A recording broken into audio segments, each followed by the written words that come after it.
चलिए ध्यान दीजिए, देखिए एक्सक्रीटरी सिस्टम पढ़ रहे थे हम लोग, तो उसमें हमें फिजियोलॉजी पढ़नी है एक्सक्रीशन की, किस तरह से हम लोगों में उत्सर्जन होता है, ठीक है, कैसे एक्सक्रीशन होता है, हम लोग कैसे अपने शरीर की गंदगी को बाहर निकालते हैं। तो हमने कहा था उत्सर्जन शरीर में कई चीज़ों का होता है, कार्बन डाइऑक्साइड का भी तो उत्सर्जन होता है, लेकिन कार्बन डाइऑक्साइड शरीर की हर सेल से ब्लड लेकर के लंग्स तक पहुंचा देता है, बॉडी टू लंग्स यहाँ से निकल जाती है।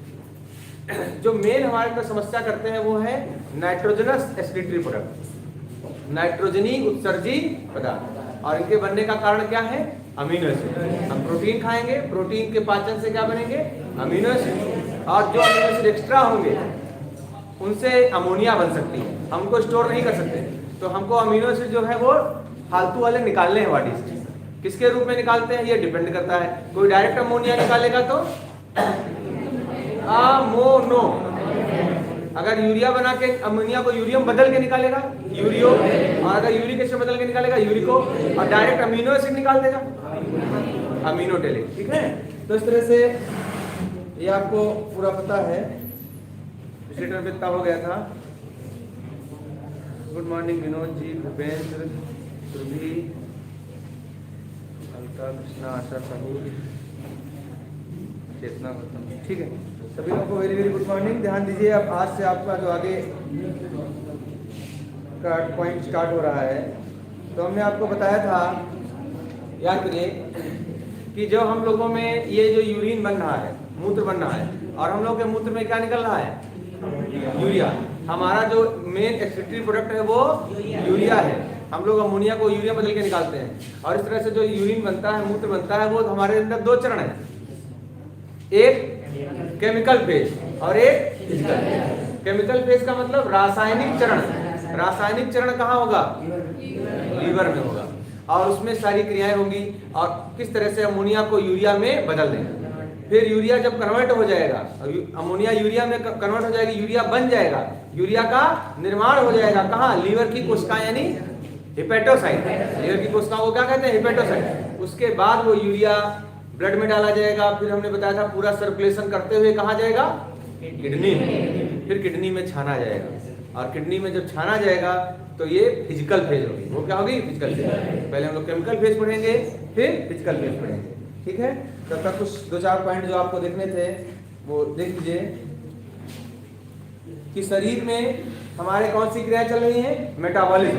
मेटाबॉलिज्म मतलब उपापचय, एनाबॉलिज्म माने उपचय, इसमें निर्माण होता है, कैटाबॉलिज्म माने अपचय, इसमें विघटन होता है, कुछ टूटता है, तो वो अपचय कैटाबॉलिज्म। और उपचय और अपचय को मिला के उपापचय, यानी एनाबॉलिज्म और कैटाबॉलिज्म को मिला के क्या कहते हैं, मेटाबॉलिज्म। तो हमारे शरीर में जो मेटाबॉलिज्म चलती है, शरीर में बहुत सारी क्रियाएं चल रही हैं, इन क्रियाओं में क्या बनते हैं, वेस्ट मटेरियल, कार्बन डाइऑक्साइड, फालतू का पानी, ammonia, urea, uric acid, minerals, खनिज जो एक्स्ट्रा है हमारे अंदर, इन सब पदार्थों को शरीर से बाहर निकालने की क्रिया ही एक्सक्रीशन। तो उत्सर्जन क्या है, शरीर में बनने वाले वेस्ट, अपशिष्ट पदार्थों को बाहर निकालने की क्रिया एक्सक्रीशन है, ठीक है।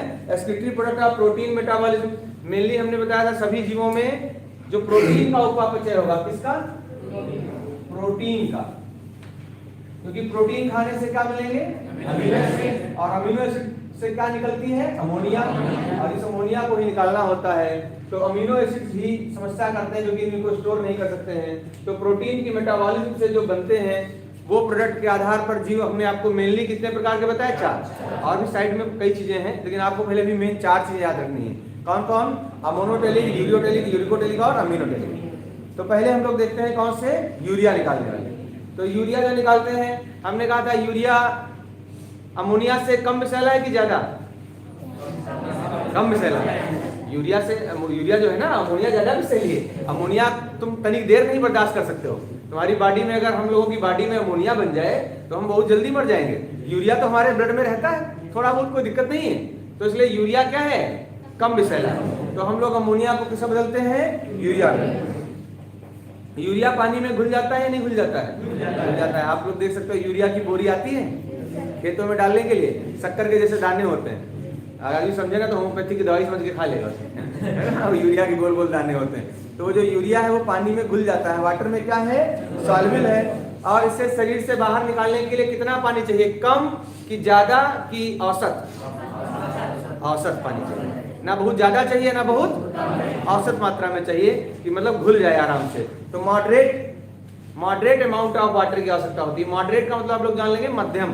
तो यूरिया को निकालने के लिए बहुत थोड़े पानी में भी काम नहीं चलेगा, बहुत ज्यादा पानी की भी जरूरत नहीं, मध्यम मात्रा या औसत मात्रा चाहिए पानी को निकालने के लिए, मॉडरेट अमाउंट चाहिए। और जो जब यूरिया को निकालेंगे उन्हें यूरियोटेलिक, हम लोग इसके उदाहरण है, इसका उदाहरण है यूरियोटेलिक।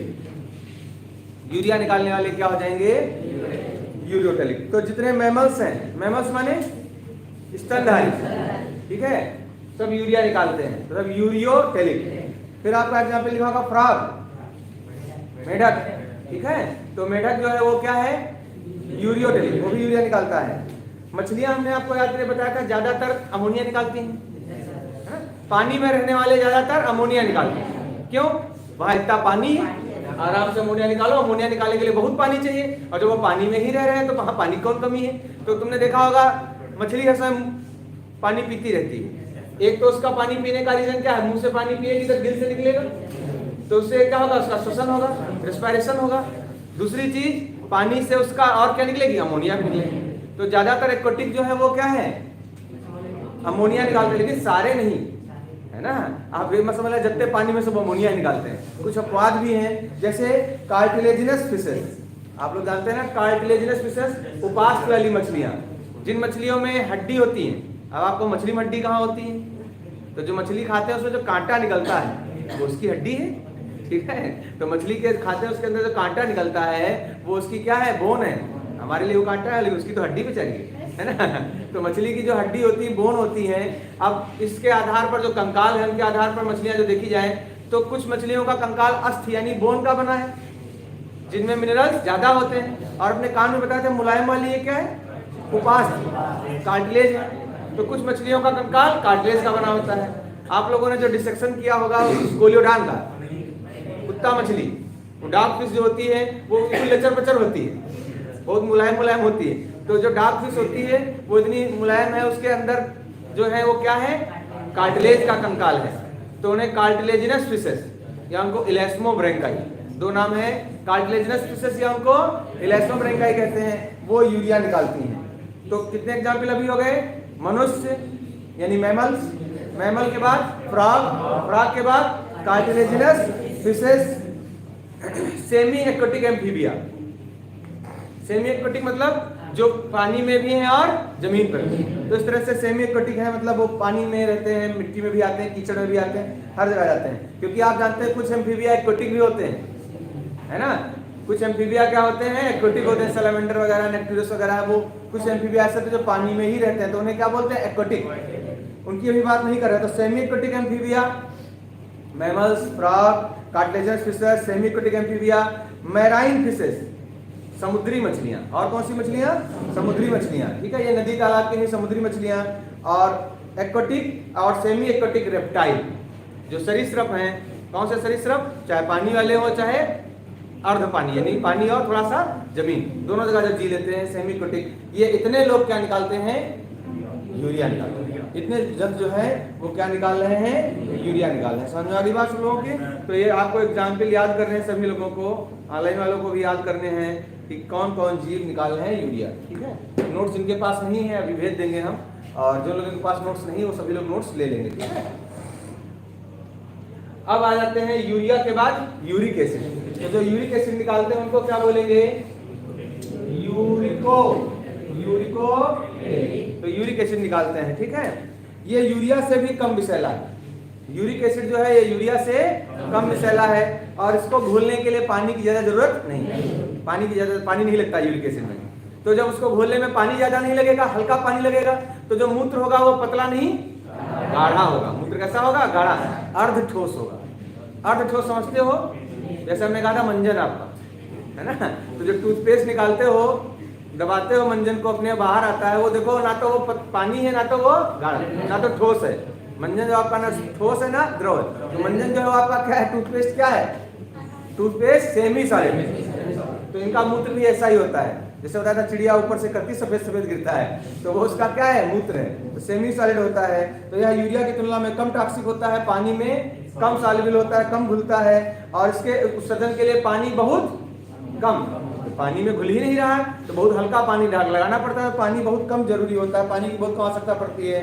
और ऐसे यूरिक एसिड निकालते हैं। तो इनमें बताया था एक और फायदा है कि जब पानी कम लगेगा तो मूत्र में पानी कम होगा, तो पानी जब शरीर में कम लगेगा तो शरीर का वजन हल्का हो जाएगा। तो ये बताया था बर्ड्स में, आपको बताया था ना, फ्लाइट एडेप्टेशन है उनका क्या होना, यूरिकोटेलिक होना। तो इस तरह से यूरिक एसिड जंतु उत्सर्जन करने वाले यूरिकोटेलिक कहलाते हैं। सबसे मेन एग्जाम्पल आपका इसमें यही हो गया, बर्ड्स यानी पक्षी। पक्षियों का वर्ग कौन सा होता है, एवीज। स्तनधारियों का मेमेलिया, पक्षियों का एवीज। तो एवीज इसमें आ जाएंगे, पक्षी आ जाएंगे। इंसेक्ट, कीड़े मकोड़े, कीड़े मकोड़े भी यूरिक एसिड निकालेंगे, तो वो भी किसमें आ जाएंगे, यूरिकोटेलिक। आपने देखा होगा मच्छर अगर शीशे पर बैठते हैं तो सफेद सफेद बिंदी बन जाती है, तो उनका भी समझ लो मूत्र है, उसमें भी क्या है, यूरिक एसिड। तो बिंदी बिंदी बिंदी बिंदी मच्छर जहाँ कहते हैं, तो वो लोग कहते हैं मच्छर ने पार्टी कर दी, पार्टी नहीं है वो, उसका यूरिन भी है, वो भी कैसा होगा, अर्धठोस। तो अर्धठोस होगा। और ये जो होगा ये भी इंसेक्ट भी निकालेंगे। टेरेस्ट्रियल रेप्टाइल, स्थलीय जो है सरीसृप। हमने कहा एक्वाटिक और सेमी एक्वाटिक क्या निकालेंगे रेप्टाइल, यूरिया। जो पानी में रेप्टाइल है और जो पानी और जमीन दोनों पर है वो क्या निकालेंगे, यूरिया, जैसे कछुआ वगैरह हो गए।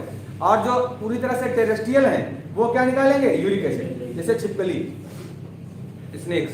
तो स्नेक जो है जो पूरी तरह से कहाँ है, जमीन पर है, या छिपकली जो पूरी तरह से कहाँ है, जमीन पर, वो क्या निकालेंगी, यूरिक एसिड।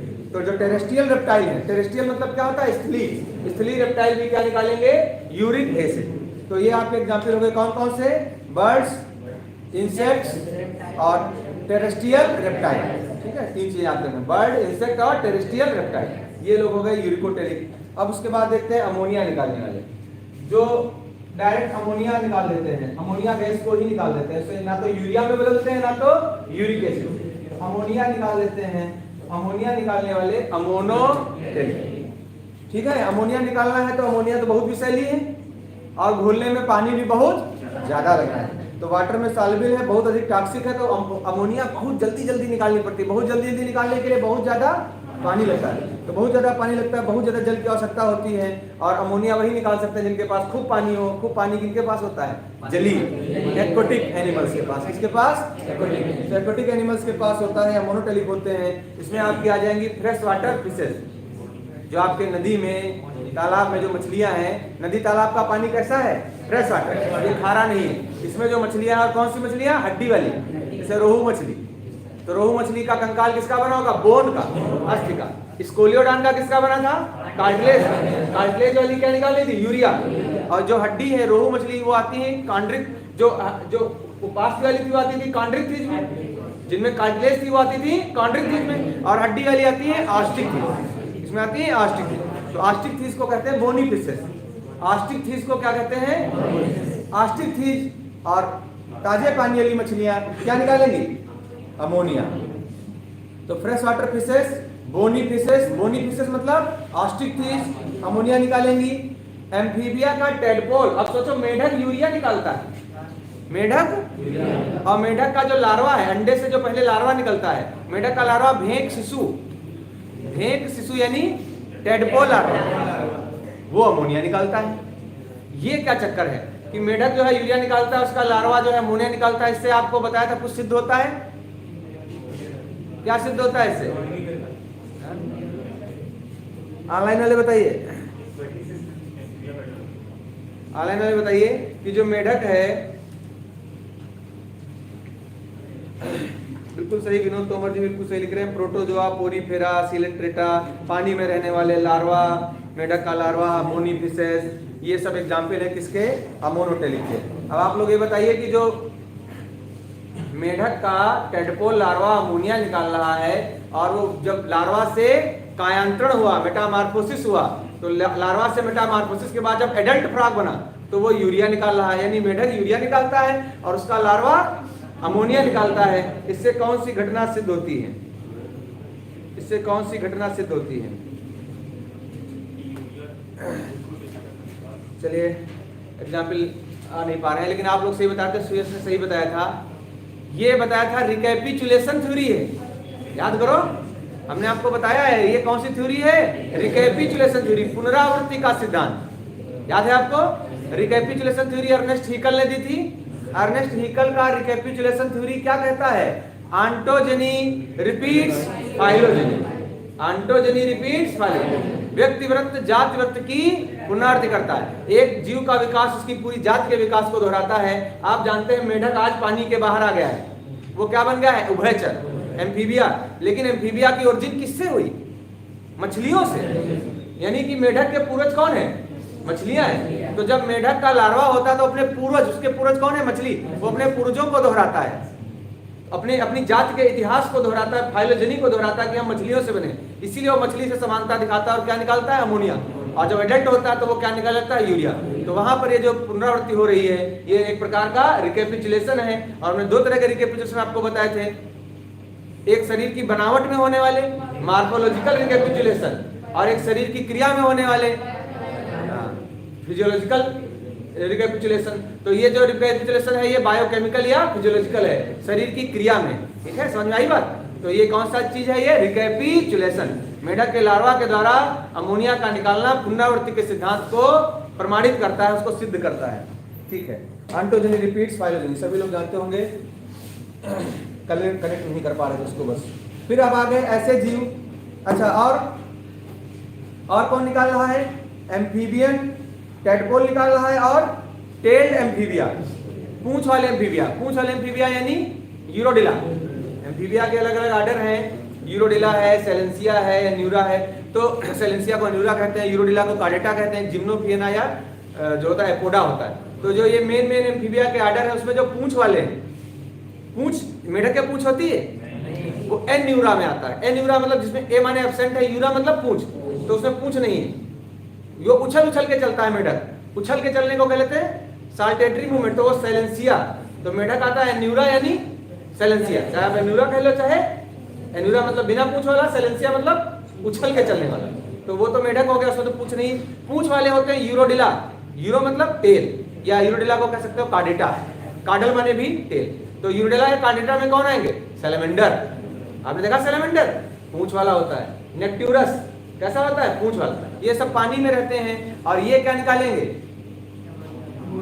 हाँ ये अमोनिया निकालेंगे। तो जो टेल्ड एम्फीबिया हैं जो ज्यादातर पानी में रह रहे हैं वो भी क्या निकालेंगे, अमोनिया निकालेंगे। ठीक है, अगला हम लोग देखते हैं अमीनो एसिड जो निकाल देते थे।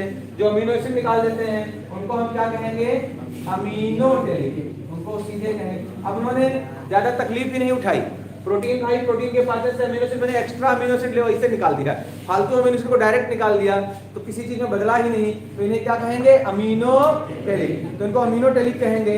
ये और कम टॉक्सिक है, और जो इसका उत्सर्जन करने वाले जंतु हैं इसमें इकाइनोडर्मेटा आपका एग्जाम्पल आएगा।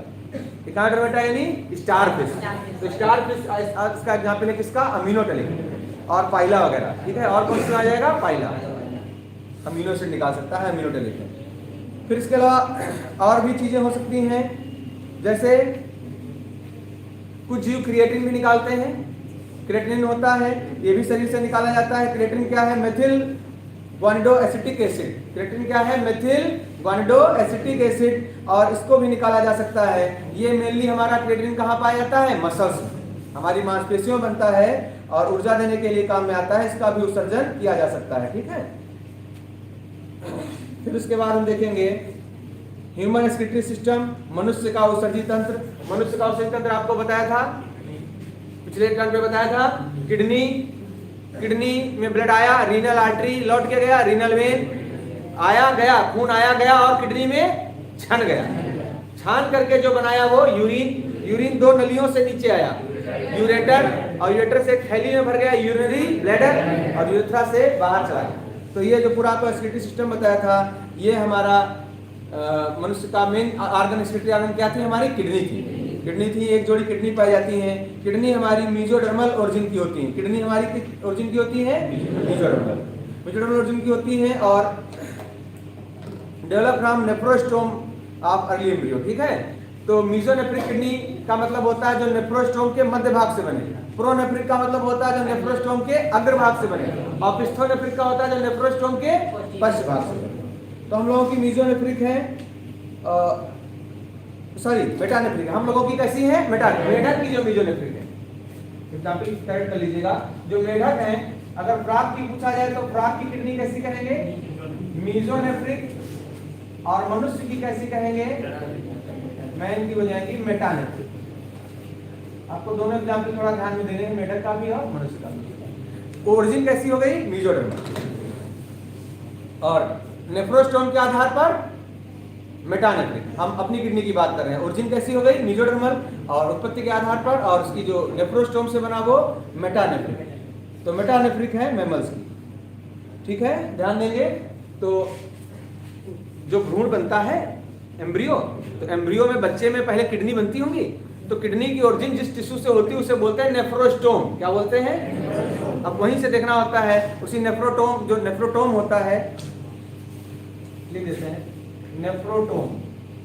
ये नेफ्रोटोम जो होता है यही ओरिजिनेट करता है किसको? किडनी को। अब इसके किस भाग से बनी? तो हम लोगों के पश्च भाग से बनी, तो ये मध्य भाग से बनी, तो इसे क्या बोलेंगे? मेटानेफ्रिक। चेतना कह रहे हैं इसको बता दीजिए। अब ये डेवलपमेंटल बायोलॉजी पढ़ेंगे पूरा, यहाँ सिलेबस में नहीं है, यहाँ पूरा एक्सप्लेन करेंगे तो फिर बिल्कुल टॉपिक से बाहर चले जाएंगे, ठीक है। तो अभी आप जान लीजिए मीजोनेफ्रिक, मेटानेफ्रिक, ओपिस्थोनेफ्रिक, है ना। तो इस तरह से किडनी होती है नेफ्रोटोम के आधार पर, तो मेटानेफ्रिक होती हैं। और हम लोगों में जो मेटानेफ्रिक किडनी है ये रेट्रोपेरिटोनियल होती है। ध्यान देंगे किडनी कैसी है? रेट्रोपेरिटोनियल। रेट्रोपेरिटोनियल का मतलब क्या होता है? जैसे हम लोगों का किडनी का जो कुछ हिस्सा है बाहर पीछे साइड में यहाँ पर होती है, तो थोड़ा सा हिस्सा जो उसका पीछे का साइड का होता है वो सीलोम से बाहर होता है। तो सीलोम से क्या होता है? बाहर। तो रेट्रो मतलब पीछे का हिस्सा, पेरिटोनियम जो बॉडी की दीवार होती है उसे क्या बोलते हैं? पैराइटल पेरिटोनियम, उसकी तरफ रहता है। यानी किडनी थोड़ा सा हिस्सा उसका किसकी बाहर होता है? सीलोम के। तो ऐसी किडनी क्या कहलाती है? रेट्रोपेरिटोनियल। तो रेट्रोपेरिटोनियल है। कुछ लोग पूछ रहे हैं अभी एम्ब्रियोलॉजी में घुसना चाहते हैं हमको। देखो उत्पत्ति के आधार पर आपको बतानी है, ये एक भ्रूण में टिश्यू है, उस टिश्यू का नाम क्या है? नेफ्रोटोम। ये नेफ्रोटोम भ्रूण का वो भाग है, एम्ब्रियो का वो भाग है जिससे किडनी बनती है। अब ये नेफ्रोटोम है, नेफ्रोटोम के अग्रभाग से बन जाएंगी तो प्रोनेफ्रिक, प्रोनेफ्रिक, मध्य भाग से बनेगी तो मीजोनेफ्रिक, पश्च भाग से बनेगी तो मेटानेफ्रिक, ठीक है, या उसको ओपिस्थोनेफ्रिक कह सकते हैं। तो प्रो, मीजो और मेटा, ये नाम है किसके आधार पर? नेफ्रोटोम, कि नेफ्रोटोम के किस भाग से बनी। आ रही बात समझ में? बस ठीक है। तो मेटानेफ्रिक है, रेट्रोपेरिटोनियल है, कुछ हिस्सा सीरोम से बाहर है हमारी किडनी का। Kidney is covered by peritoneum on the ventral side. Ventral side में ये किससे कवर है? पेरिटोनियम से, ठीक है। Kidney is present between peritoneum and dorsal body wall. Dorsal body wall मतलब पीठ की दीवार। पीठ की दीवार क्या है? डार्सल। तो आप किडनी जैसे आप अपनी देखो किडनी, तो इधर से नहीं आपको मिलेंगी, है ना, इधर से दूर है। आपकी किडनी बिल्कुल पीठ के पास है, इसीलिए जब किडनी में पथरी में दर्द होता है तो यहाँ होता है पीछे। तो आदमी देखा कमर में दर्द हो रहा, कमर में नहीं है, वो कहाँ होता है? किडनी में होता है, लेकिन बैक साइड में मालूम पड़ता है। तो डार्सल बॉडी वॉल और पेरिटोनियम के बीच में होती है, ठीक है। The right kidney is slightly lower than left kidney. अगर दोनों किडनी की बात करेंगे तो जो राइट वाली है वो थोड़ा सा नीचे होगी और लेफ्ट वाली थोड़ा सा ऊपर होगी। दोनों किडनी एक लेवल पर नहीं है। राइट वाली जो आपकी है वो स्लाइटली लोअर है। लोअर का मतलब हल्का सा नीचे है, और राइट वाली हल्का सा नीचे है और लेफ्ट वाली हल्का सा ऊपर है, एक लेवल में नहीं, ठीक है, ये भी याद रखेंगे। और बाकी किडनी का वेट लिखा है, एनाटॉमी पढ़ाएंगे हम, ऑनलाइन वाले परेशान ना हो, एनाटॉमी भी पढ़ेंगे, एम्ब्रियोलॉजी पढ़ेंगे, ये सब कंफ्यूज है अभी। तो एनाटॉमी एम्ब्रियोलॉजी आपको पढ़ाई जाएगी, तो वहाँ पर पूरा किडनी के बारे में डिटेल से बता दिया जाएगा। अभी फिजियोलॉजी पे देखते हैं, पूरा फोकस करते हैं। तो फिर उसके बाद क्या था? यूरेटर थी, यूरेटर था मूत्र नली, किडनी से आने वाली। हमने कहा था किडनी जैसे इस तरह से देखा था आपने, एक साइड में देखो थोड़ा सा धसा होता है, ये धसा क्या होता है? कॉन्केव। ये उभरा वाला कॉन्वेक्स, कॉन्वेक्स और कॉन्केव। इसी साइड पर इस जगह को बोलते हैं हाइलम, और यहीं से क्या निकला था? यूरेटर। तो यूरेटर इधर से मत निकाल देना आप उभरी वाली से, यूरेटर हमेशा इसी साइड से, है ना, कॉन्केव साइड से निकलती है। तो कॉन्केव साइड यानी हाइलम से यूरेटर निकलती है, और दोनों जो जाके खुलती है कहाँ? यूरिनरी ब्लैडर में। तो दोनों का अपना अलग अलग छिद्र होता है, दोनों का अपना अलग अलग छिद्र होता है। फिर यूरिनरी ब्लैडर में आकर के यूरिन भर दिया जाता है, इकट्ठा किया जाता है। आपको बताया था जब यूरिनरी ब्लैडर भर जाता है फिर उसको खाली किया जाता है, मूत्र को त्यागा जाता है। ये मूत्र को त्यागना मिक्चुरेशन, क्या कहलाता है? मिक्चुरेशन। तो मिक्चुरेशन होता है यूरेथ्रा यानी मूत्रमार्ग, इससे शरीर से बाहर निकल जाता है। ठीक है, ठीक है, ये सब तो पिछले टाइम पे बता भी दिया था, स्ट्रक्चर वगैरह थोड़ा। अब जल्दी से देख लेते हैं क्योंकि बोर्ड पे डायग्राम बना है, टाइम भी हो रहा है आप लोगों का। यूरिन फॉर्मेशन, तो मूत्र निर्माण। अब हम लोग क्या पढ़ रहे हैं? Urine formation. यूरिन फॉर्मेशन जो हमें यहाँ मेन पढ़ना है, हमने कहा एनाटॉमी और एम्ब्रियोलॉजी, ये सब आपका रात की क्लास में चलेगा जो ऑनलाइन वाले बच्चे पढ़ रहे हैं। अभी आप हम लोग सुबह क्या पढ़ेंगे? क्रियाएं पढ़ेंगे, फिजियोलॉजी पढ़ेंगे। ठीक है, फिजियोलॉजी मतलब वो चीज वर्क कैसे करती है। तो वर्क अब पढ़ रहे हैं, किडनी का वर्क क्या है? यूरिन बनाना, मूत्र बनाना, यानी यूरिन फॉर्मेशन, मूत्र का निर्माण। तो मूत्र का निर्माण हमें पढ़ना है, यूरिन फॉर्मेशन। तो यूरिन फॉर्मेशन पढ़ेंगे तो हम लोगों में किडनी में कौन आई जो ब्लड देती हुई जा रही थी? कौन? डॉर्सल अल्टा। डॉर्सल अल्टा की एक शाखा थी, डॉर्सल अल्टा की एक शाखा थी। इस शाखा का नाम क्या था? Renal artery. वो सप्लाई चली गई कहाँ? किडनी में। तो रीनल आर्टरी में गई और वहां पर फिल्टर किया गया और ब्लड जो आया किससे था?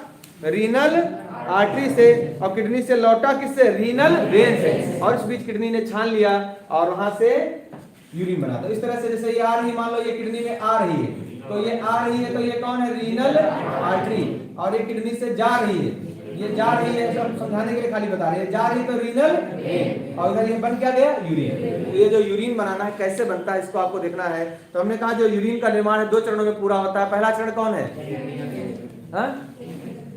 पहला जो चरण है वो है केमिकल फेज। कौन सा फेज? केमिकल। केमिकल फेज कहाँ चलेगा? किडनी में, लीवर में। ये चलेगा लीवर में। तो लीवर में होता है, और लीवर में 2 क्रियाएं हैं। एक आप याद रखेंगे, यहाँ हम साइड में भी लिखे दे रहे हैं, एक आप याद रखेंगे डीएमिनेशन और एक आप याद रखेंगे ट्रांसएमिनेशन।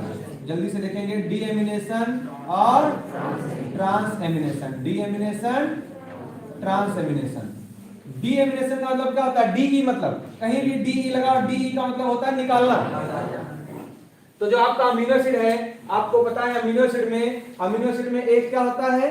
कार्बन एक तरफ, हाइड्रोजन एक तरफ, NH2 एक तरफ, COOH और एक तरफ R साइड से। ये अमीनो एसिड है। इस अमीनो एसिड से पहले अमोनिया निकाली जाएगी। अमीनो एसिड से अमोनिया निकाल लेना, डीएमिनेशन। फिर उस अमोनिया को यूरिया में बदल देना, ट्रांस। ट्रांस शब्द का मतलब बदलना। तो डीई शब्द का मतलब निकालना, और TRANS ट्रांस का मतलब बदलना। तो पहले निकाली जाएगी, क्या निकाली जाएगी? अमोनिया। किससे? अमीनो एसिड से। फिर उसको बदला जाएगा किसमें? यूरिया में। एक फॉर्म को दूसरी फॉर्म में बदलना क्या कहलाएगा? ट्रांसएमिनेशन। तो ये दोनों चीजें होंगी। तो ये पहला जो फेज होगा डीएमिनेशन, उसके बाद अगला क्या होगा? ट्रांसएमिनेशन। तो डीएमिनेशन और ट्रांसएमिनेशन हम देखेंगे तब जाकर यूरिया बनेगा। पहला है डीएमिनेशन। डीएमिनेशन को हम इसमें देखते हैं ऑक्सीडेटिव डीएमिनेशन। कौन सा डीएमिनेशन? ऑक्सीडेटिव। ऑक्सीडेटिव डीएमिनेशन देखेंगे। ऑक्सीडेटिव का मतलब आप समझ सकते हैं ना? बोलो। ऑक्सीडेशन किया जाएगा। क्या किया जाएगा? ऑक्सीडेशन किया जाएगा। ऑक्सीजन लगाई जाएगी, अमोनिया निकाली जाएगी। तो यहाँ पर इसे हम अमीनो एसिड लिख लेते हैं। C है, इधर क्या होगा? H होगा, इधर क्या होगा? NH2 होगा, इधर क्या होगा? COOH होगा, COOH है। और यहाँ पर साइड चेन है। साइड चेन जिससे मान लिया है, साइड चेन में लगा दिया CH3, तो ये हो गया एलिनीन। अगर यहाँ पर H लगाते तो होता ग्लाइसिन, और अगर CH3 लगाया तो एलिनीन। ये कौन सा अमीनो एसिड है? एलिनीन। एलिनीन लगा लिया, और इसमें अब ये इसके हमने 2 मॉलिक्यूल ले लिए। एलिनीन कितने ले लिए? 2। एक में लगती है हाफ O2, इसलिए हमने 2 ले लिया यहाँ। तो 2 हमने क्या ले लिए? एलिनीन प्लस, अब एक में लगती है हाफ O2, तो 2 है तो हम लगा देंगे O2। ठीक है, O2 लगा देंगे। और O2 लगाने के बाद सोचो ये क्या है? एलिनीन नामक अमीनो एसिड, और उसमें क्या लगाई जा रही है? ऑक्सीजन। और ऑक्सीजन के बाद यहाँ बना 2, यहाँ पर 2 लिए है ना? कितने एलिनीन लिए हैं? 2। तो जो प्रोडक्ट बनेगा वो भी 2 बनेगा। 2C, यहाँ पर है CH3 डबल बॉन्ड O, और यहाँ नीचे है COOH।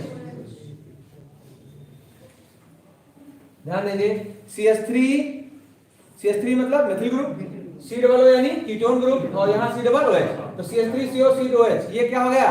Pyruvic acid. ये आपका क्या बन गया? Pyruvic acid. जो कि एक प्रकार का कीटो ग्रुप है ना यहाँ पर, तो इसे कीटो एसिड भी कह सकते हैं। तो ये पायरुविक एसिड है, पायरुविक एसिड कितने कार्बन का, 1 2 3 कार्बन का पायरुविक एसिड है, इसको हम बोलेंगे कीटो एसिड। क्या कहेंगे, कीटो एसिड। और प्लस जब ये कीटो एसिड बना, प्लस यहां से निकली 2NH3, क्या निकली, क्या निकाल ली, अमोनिया। तो देखो आपने अमीनो अम्ल में क्या जोड़ी, ऑक्सीजन, अमीनो अम्ल में ऑक्सीजन को लगाना ऑक्सीडेटिव और अमोनिया को निकालना डीएमिनेशन। तो पूरा नाम हो गया ऑक्सीडेटिव डीएमिनेशन। और अमीनो एसिड से क्या बनेंगे, कीटो एसिड, और साथ में निकल आएगी अमोनिया। इस तरह से अमोनिया को बाहर निकाल लिया जाएगा। ठीक है, ठीक है, वेरी गुड। इफ्तिकार ने सही लिखा, तुम पायरुविक एसिड बनेगा, पायरुविक एसिड बनाने के साथ हम क्या निकालेंगे, अमोनिया निकालेंगे। ठीक है, इसके अलावा एक हाइड्रोलिटिक डीएमिनेशन भी होता है। एक कौन सा होता है, ऑक्सीडेटिव डीएमिनेशन, एक कौन सा होता है, हाइड्रोलिटिक। दूसरा इसी के नीचे लिखे देते हैं, ज्यादा नीचे जगह नहीं दिखेगा नहीं आपको।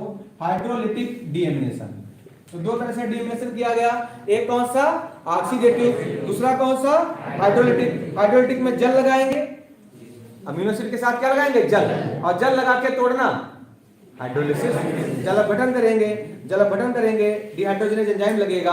जैसे ग्लूटामिक एसिड लिया, ग्लूटामिक एसिड में क्या लगा दिया, जल, और जल लगाया, साथ में एंजाइम लगाया ग्लूटामिक डिहाइड्रोजिनेज। कौन सा एंजाइम, ग्लूटामिक डिहाइड्रोजिनेज, बना अल्फा कीटोग्लूटेरिक एसिड, और क्या निकल आया, NH3। मतलब अमीनो एसिड से हमने अमोनिया निकाल लिया, बस हमें अमोनिया मिल जाए।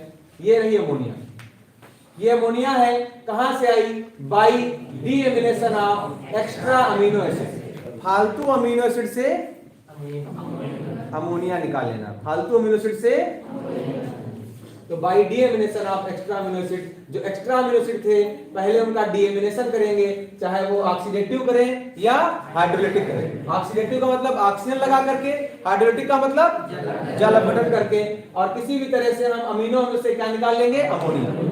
अब एक तरफ से हमारी क्या गई बताओ, अमोनिया आ गई। दूसरी चीज, ये कहाँ है, सब क्रिया कहाँ चल रही है, लीवर चल रहा है। लीवर किससे लेनी, हिपेटोसाइट में। दूसरी चीज आप जानते हैं, कोई भी शरीर की सेल CO2 तो बनती ही बनती है, शरीर की हर सेल में क्या बनती है, तो by metabolism of carbohydrate, carbohydrate यानी ग्लूकोज का जलना, ग्लूकोज के जलने से कौन सी गैस निकलती है, कार्बन डाइऑक्साइड। तो मेटाबॉलिज्म से कार्बन डाइऑक्साइड निकलती है in the form of bicarbonate ion के रूप में आई थी, वही निकल करके बाद में क्या बन जाती है, CO2। तो CO2 और इधर क्या थी, NH3, दोनों गैसों को हमें मिलाना है, NH3 को और CO2 को। तो अब हम क्या करने जा रहे हैं, ट्रांसएमिनेशन। अभी हमारे पास अमोनिया आ गई, अमोनिया निकाल लेना, डीएमिनेशन। अब इसको बदलने जा रहे हैं, बदलने का मतलब ट्रांसएमिनेशन। तो बदलने में हमें दो गैसें चाहिए, अमोनिया चाहिए और CO2 चाहिए। दोनों हमें मिल रही है, अमोनिया आ रही है अमीनो एसिड से, CO2 कहां से आ रही है, ग्लूकोज के जलने से। दोनों चीजें आ गई, और इसकी क्रिया कराएंगे, और इस पूरी रिएक्शन को आप याद करेंगे ध्यान से। दोनों की क्रिया कराने में, अमोनिया और CO2 को जोड़ने में 2 ATP खर्च हुए, 2 ATP एडेनोसिन ट्राइफॉस्फेट, 3 लाए और निकाला 2 ADP। एक फास्फेट क्या हुआ, टूटा, उससे क्या मिली, एनर्जी। एंजाइम लगेगा कार्बामिल फास्फेट सिंथेटेज एंजाइम। नाम से एंजाइम का मतलब निकाल लीजिए, कार्बामिल फास्फेट को सिंथेसिस मतलब बनाने वाला, तो सिंथेसिस करने वाला सिंथेटेज। किसकी सिंथेसिस करनी है, कार्बामिल फास्फेट की। तो कार्बामिल फास्फेट की सिंथेसिस करनी है, तो एंजाइम का नाम आप लिख सकते हैं, कार्बामिल फास्फेटेज सिंथेटेज, उसकी सिंथेसिस करने वाला एंजाइम। और अब आपके पास बन गया कार्बामिल फास्फेट। क्या बना, कार्बामिल फास्फेट बन गया। कार्बामिल फास्फेट में हम एक अमीनो में जोड़ेंगे, कौन सा, आर्निथिन। ये एक अमीनो एसिड होता है, ये भी एक प्रकार का क्या है, अमीनो एसिड है, इसका नाम क्या है, आर्निथिन। तो कार्बामिल फास्फेट में हम क्या जोड़ेंगे, आर्निथिन, और आर्निथिन जोड़ने के बाद इसमें लगाएंगे एंजाइम अल्फा आर्निथिन ट्रांस कार्बामाइलेज। कौन सा एंजाइम, अल्फा आर्निथिन ट्रांस।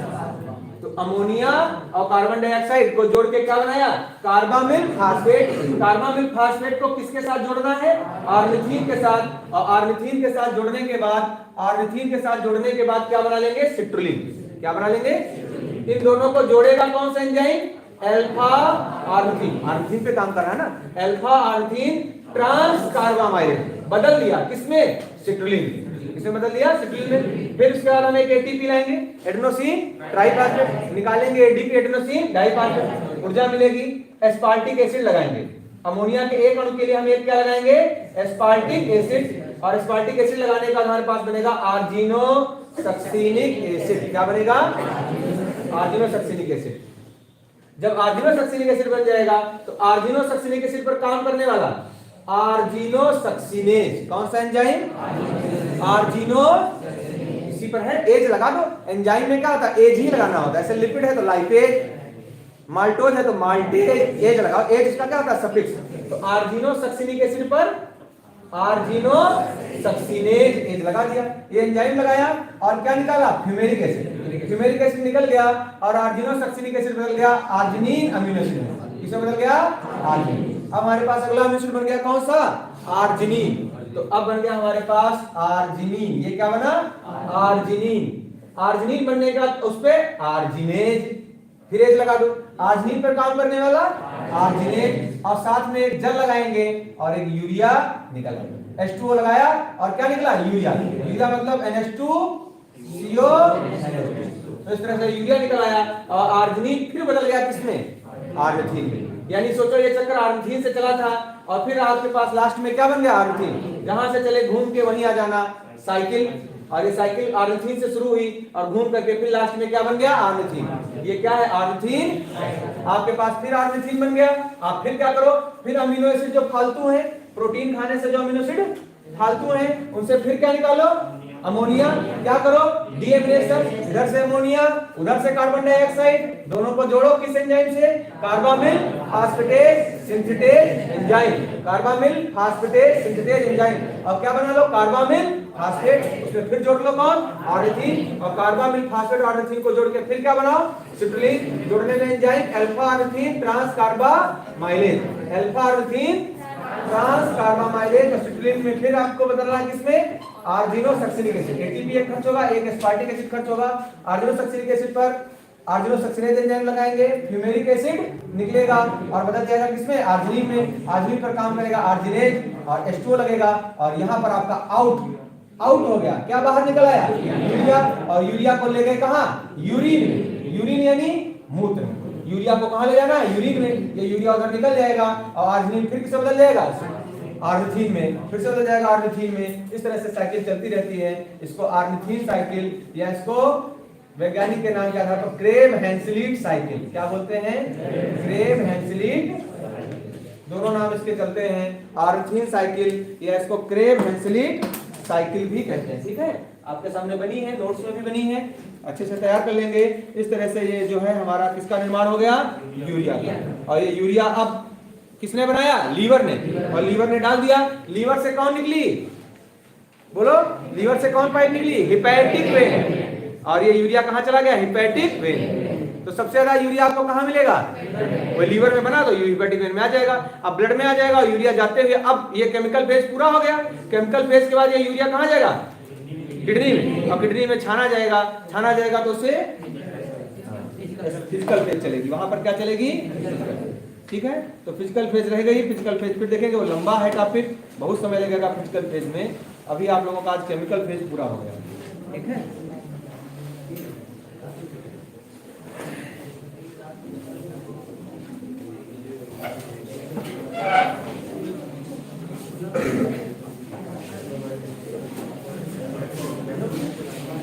ठीक है, okay, thank you all of you.